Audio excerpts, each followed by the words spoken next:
Essa foi a primeira vez que senti a sensação de que ia morrer por falta de ar aos 8 anos de idade. Era 2002 e, por coincidência, eu havia faltado na escola nesse dia.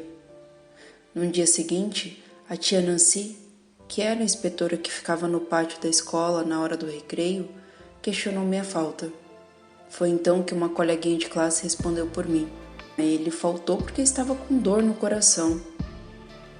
Eu nem lembro como eu contei isso para minha colega, mas eu lembro exatamente a resposta da tia Nancy. Ela respondeu que eu havia faltado porque eu estava apaixonado, e elas caíram na risada. Naquela época, falar de paixão e namoradas era motivo de graça. Hoje, com certeza, a piada não teria o mesmo efeito.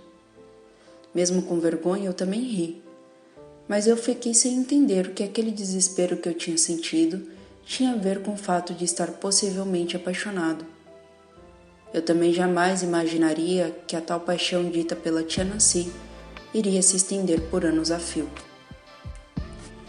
Até hoje eu também não sei explicar o porquê eu contei o que aconteceu para minha coleguinha de classe, mas não contei aos meus pais. Acho que eu pensei que isso não aconteceria de novo, o que seria um ledo engano meu, porque aquela sensação de morte iminente por falta de ar passou a me visitar constantemente. E ela me fazia lacrimejar, me deixava cansado, me aterrorizava. Depois de uns dias eu já sabia duas coisas. Uma é que com certeza eu não estava apaixonado, e outra é que eu não contaria isso aos meus pais. Até porque eu nem sabia explicar o que era ou como era. Eu não conseguia dar nome para aquilo. Mas com o tempo eu fui ficando mais habilidoso em driblar a morte. Só que a morte também ganhou forças. Ela aparecia com frequência e de repente.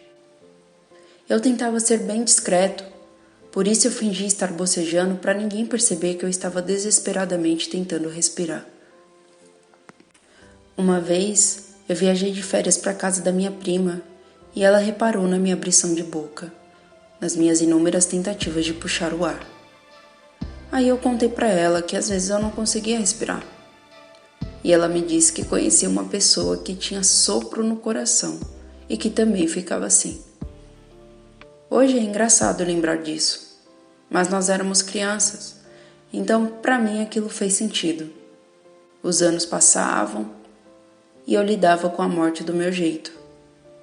Ela aparecia quando eu estava deitado, assistindo TV, na escola, com os amigos e nas minhas reuniões com Deus.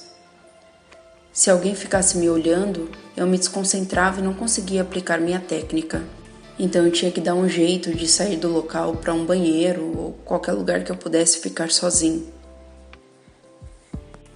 Uma vez eu tinha uns 15 anos.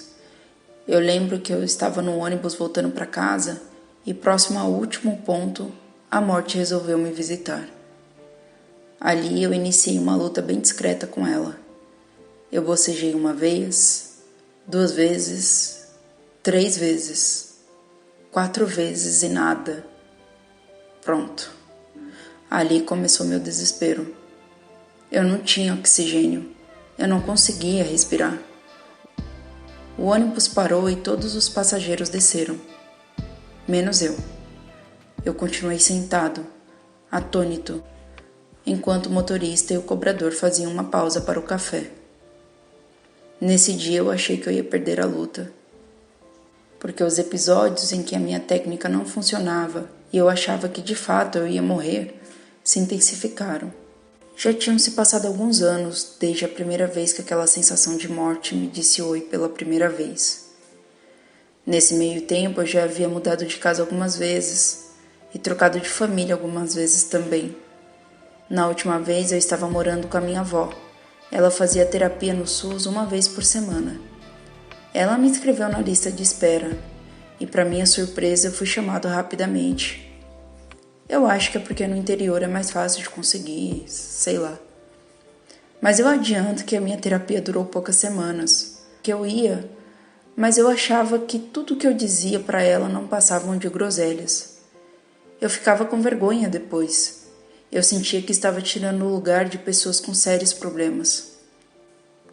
Mesmo assim, eu sou grato por essas semanas, pois agora eu estava com 18 anos e eu conseguia descrever com mais propriedade as minhas faltas de ar.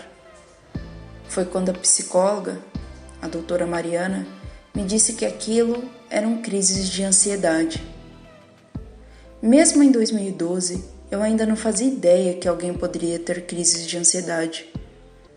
Mas eu estava aliviado por saber que não, eu não tinha uma doença grave. Pelo menos não fisicamente. A terapia acabou e não tinha mais psicólogos no postinho. Só que eu não me importei tanto, porque nessa época a vida para mim ainda tinha cor. Eu lembro que eu gostava de andar de bicicleta, sair com os amigos, ir ao shopping, ir ao teatro, tocar violão, cinema. Eu gostava de rir de coisas bobas. E eu ainda tinha sonhos também. Foi uma longa e angustiante jornada para mim descobrir que as minhas frequentes faltas de ar, a tensão constante na testa e meu coração acelerado se chamava ansiedade.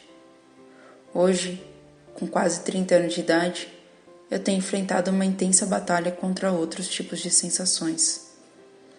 Uma sensação de ausência de sentimentos e de emoções, ausência de interesse, de disposição, ausência de prazer, ausência de vida.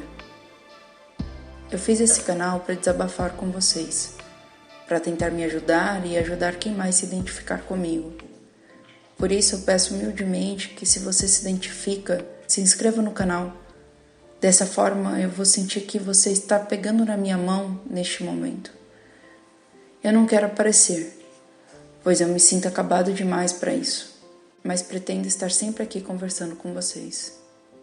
Se quiser desabafar nos comentários, eu vou amar ler sua história também. E deixo aqui o meu muito obrigado.